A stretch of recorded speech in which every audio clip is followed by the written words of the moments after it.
Yamaguchi sighed for the umpteenth time, losing count of how many sighs he had had that day. After successfully convincing him that you two would go skydiving this summer, he had finally given in to your request and made plans for it. Everything was set and he was ready, but the thing is, Yamaguchi was terrified of heights, and he gets sick whenever he was on a flight, or any high buildings. He was simply nervous, considering that this would be the first time he would plummet into his doom, or somewhere in that line. He didn't like the idea of falling either. That's why you were pushing him towards the edge despite his protests. Yamaguchi clutched his backpack and squinted through his glasses. He was close to crying. The poor boy. "I don't think I should go first, man," he shouted through the dense air. The plane was already thousands of feet away from the ground. "Ladies first, is that what you're saying?" He raised a brow at him, expecting a nod. He could only shake his head, his hand still holding the door of the plane with his steel grip. "On second thought, I think I should go." "Taking too long." You gave him a pout. You looked down at the grasslands, which was then pushed out of the plane's sight by the clouds that were drifting by. You wanted to jump out into the sky. The grassy landscape rolled back into view, which made you want to badly jump. "See you back on the ground." Yamaguchi tried grabbing you back, but you were already in the air. The wind whipped at your face, and you could feel the rush of adrenaline kicking in. "I'm flying," you shouted into the air. Yamaguchi could see your body shrinking as you fell further down. You had already disappeared in seconds from his view. You enjoyed the winds brushing past your hair, and you were amazed with the view. How the grassy hills became closer by every passing minute. You ignored the fact that you were still thousands of feet away from land and spread out your arms. You loved every bit of it, that you forgot to pull the parachute out. To Yamaguchi, that was a bad thing. He knows you would pull the chute. He has complete trust in you. But what if you didn't? What should he do? Wait and watch until you pull your chute? No, that was something a coward would do. Should he go after you? Yamaguchi was tempted to. The second you stepped out of the plane, he really wanted to.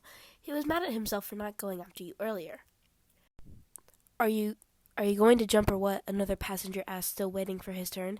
"I can't believe I'm doing this." The freckled-faced boy could feel his heart up in his throat. He took a few steps back and lurched forward. He was doing this for you. "I'm coming, Lion." Yamaguchi was finally out, and he only kept falling and falling. You were still nowhere in sight, but he hoped you were around. "Lion, I thought I wouldn't find you." "Glad you can make it, Yamaguchi." You giggled at him. You had to raise your voice because you two were still at a high altitude. "Isn't this great?" I think you could hardly hear his voice through the thick air, but he was clearly pale and white as a ghost. I think this is the craziest thing I've ever done." You watch him as he flails his arms around too much. You can't wait to reach the ground and tell your friends about it. Yamaguchi's face was absolutely priceless. "Calm down. We're going to pull at 3. Ready? 1. You reached out to hold his hand. There was a huge grin on your face. Yamaguchi could feel his heart racing even more. "No, wait!" Yamaguchi was clearly shaking. You could see the panic in his eyes, but you smiled at him anyway. "Are you sure it's all right to hold hands?" "Then I'll let go." 2. You broke away from him, and his eyes only widened. "Land!" 3. You deployed your parachute at the same time, and both of you were jerked back. This was only a matter of time before you two joined hands again. "This is amazing." One hand held onto your chute and the other was holding his.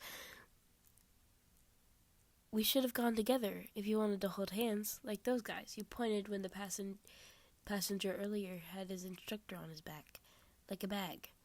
And you noticed that their hips were linked together. Yamaguchi stared at them in horror. "So that means he'll have you in front of him, but that would be too close," he thought. You both drifted slowly back on the ground, landing safely on both of your feet.